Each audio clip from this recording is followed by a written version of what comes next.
ایک انگلی میں ہی انگوٹھی پہنی ہوگی تو ہم نے پورے ہاتھ کا کہہ دیا، لیکن ہمارا مقصد یہی تھا کہ کسی انگلی میں انگوٹھی پہنی ہے، کہ دائیں ہاتھ میں پہنی ہے، مینس کہ ہاتھ کی انگلی میں پہنی ہے۔ اسی طرح اگر کوئی پوچھے کہ جی یہ کتاب آپ نے کہاں سے لی ہے، تو میں کہوں گی کہ یہ میں نے بازار سے لی ہے۔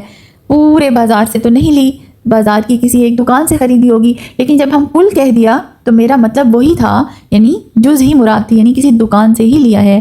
اسی طرح جب ہم کہتے ہیں کہ وہ پشاور میں رہتا ہے، تو ظاہر ہے وہ پورے پشاور میں نہیں رہتا، وہ کسی ایک پارٹ میں رہتا ہے، کسی ایک جگہ پر، کسی ایک علاقے میں، کسی ایک اسٹریٹ میں رہتا ہے۔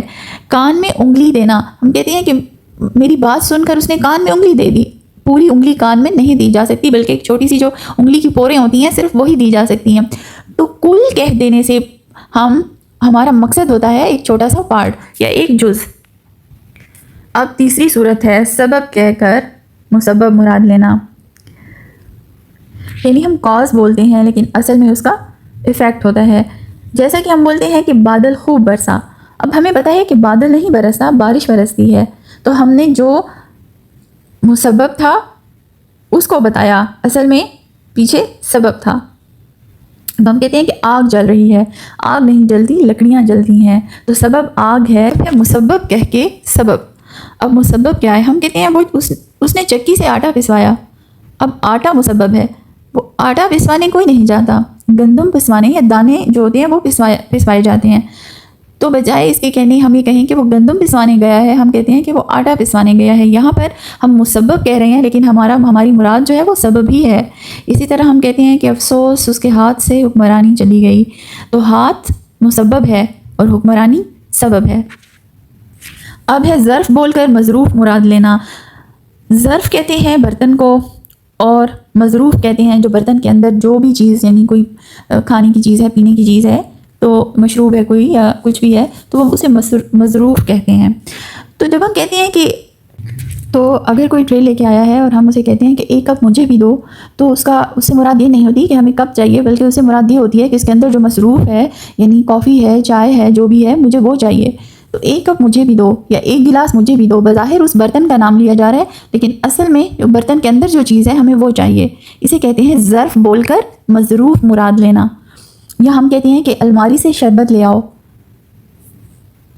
اب یہ مظروف بول کر ظرف مراد لے رہے ہیں۔ اس میں کیا ہے؟ شربت کسی نہ کسی برتن میں پڑا ہوگا، الماری میں، ایسے تو نہیں پڑا ہوگا، ٹھیک ہے، تو کسی ظرف کے اندر پڑا ہوگا، شربت خود مظروف ہے اور وہ کسی ظرف میں پڑا ہوگا۔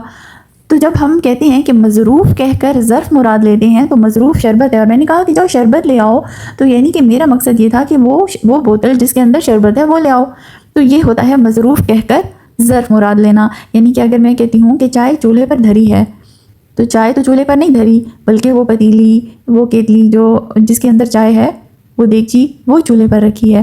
تو بیسیکلی ہم جو مظروف کہہ رہے ہیں لیکن ہمارا مقصد اصل میں وہ ظرف ہی ہے۔ اسی طرح ہم کہتے ہیں کہ سالن کو ڈھانپ لو، تو سالن کو ڈھانپ لو کہنے کا مقصد یہ ہے کہ جس برتن میں سالن پڑا ہے اس برتن کو ڈھانپ لو۔ یا ہم کہتے ہیں کہ میرے لیے پانی لے آؤ، تو پانی ہاتھوں میں کوئی نہیں لائے گا، ظاہر ہے کسی نہ کسی برتن میں لایا جائے گا۔ تو جب ہم مظروف کہتے ہیں تو اس سے مراد ہماری ہوتی ہے کہ وہ جو ظرف ہے وہ ظرف لے آؤ۔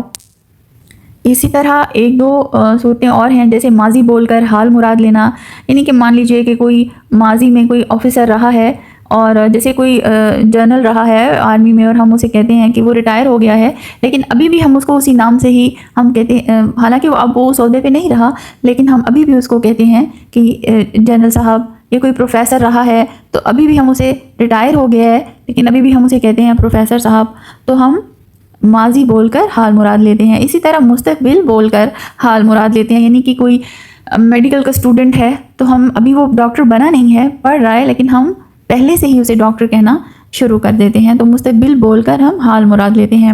اسی طرح ایک صورت یہ ہے کہ اعلیٰ بول کر صاحب اعلیٰ مراد لیا جائے۔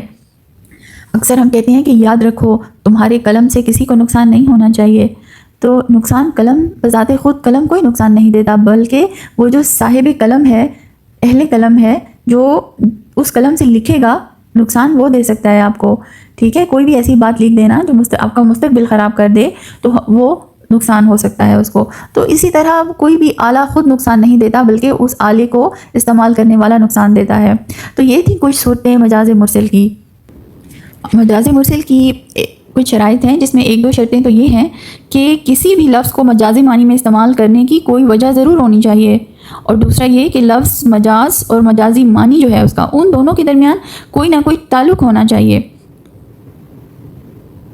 پھر یہ ہے کہ جملے میں کوئی نہ کوئی ایسی علامت ہونی چاہیے جہاں سے یہ پتہ چلے کہ لفظ کو اپنے حقیقی معنی کے لیے نہیں بلکہ مجازی معنی میں استعمال کیا جا رہا ہے۔ امید ہے کہ آپ کو اس لیکچر کی سمجھ آئی ہوگی۔ آگے انشاءاللہ علم بیان کے جتنے یہ ٹاپکس ہیں ان کی کچھ ایکسرسائزز بھی ہم کریں گے۔ اس چینل کو سبسکرائب کر لیں اور ویڈیو کو لائک شیئر ضرور کریں تاکہ آگے آنے والی جتنی بھی ویڈیوز ہیں اس سے ریلیٹڈ آپ کو ان کا پتہ چلتا رہے۔ بہت شکریہ۔